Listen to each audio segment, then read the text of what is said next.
Hello, my name is Selga. I'm here in Tokyo Disneyland. I'm actually in a part of the park that really hits me hard nostalgically. And this is going to be kind of weird, but I just have to talk about this area because I love it so much.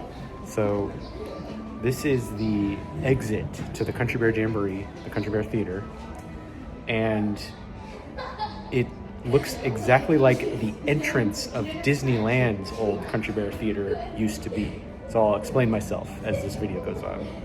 So yeah, this area has all these doors to the bears' dressing rooms, and they align with the sizes of the bears. And so this one is Shaker, and then he's got an award from the Better Bruin Society of a year of record-breaking gyrations. We got his little art there. We got Ernest's door, which is, I guess, pretty normal, but then there's also his instrument above it. And Big Al's door, Lair Sweet Lair, small and wide like him.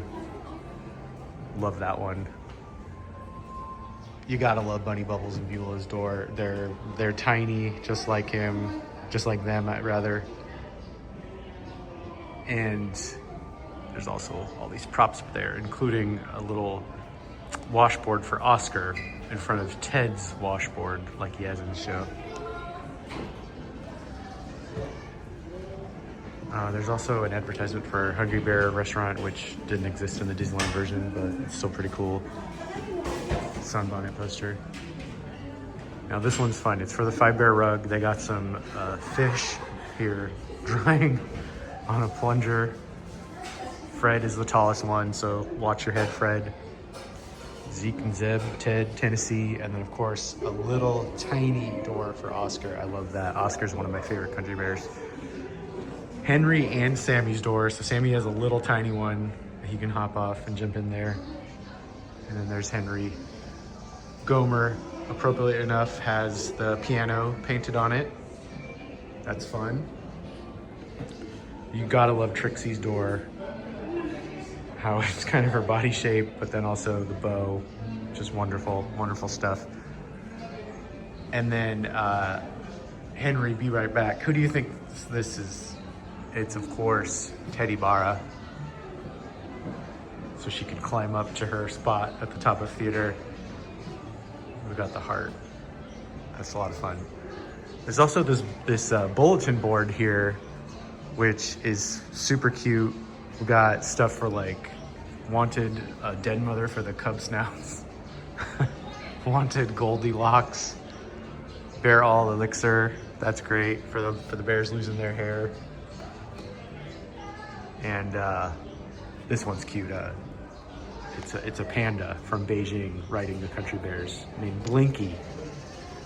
Yeah, Caves for Rent. Yeah, I could go on and on. Anyway, 2 theaters in this Country Bear Theater, just like the Disneyland version. Magic Kingdom only has 1.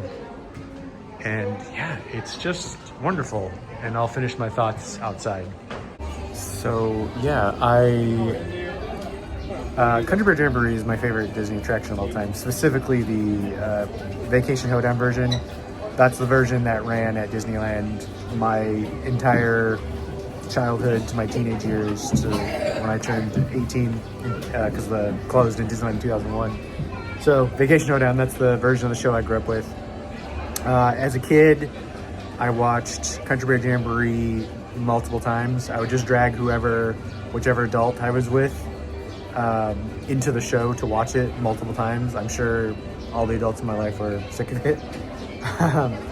And then it's so funny how different it was. So I was born in '83, as growing up in the late '80s and '90s, and when I was like 7 years old, sorry, that's for Mark Twain. When I was like 7 and 8 years old, that's when I started hanging out in Disneyland by myself. My grandma or a friend's mom would just drop me off at Disneyland after school and just hang out and walk around, and that was just my day a lot of times. And I did go with friends every once in a while, but anyway, yeah, I watched Country Bears a lot, and just so that's that area, the dressing room doors is so ingrained in my childhood and even teenage year memories that I just come here and it just hits me like the nostalgic bomb. It just hits me so hard. And I remember the first time I visited the park in 2014, I couldn't believe it. I couldn't believe what I was seeing. I actually was like taken aback when I walked into that area. So yeah, I love that. I just had to share that because I just think that's cool. And you just gotta love stuff like that that really hits you and brings back fond memories. Anyway, I hope you enjoyed that story. Let me know if you did, and let me know what things really hit you nostalgically when you visit the Disney theme parks. Okay, thanks for watching.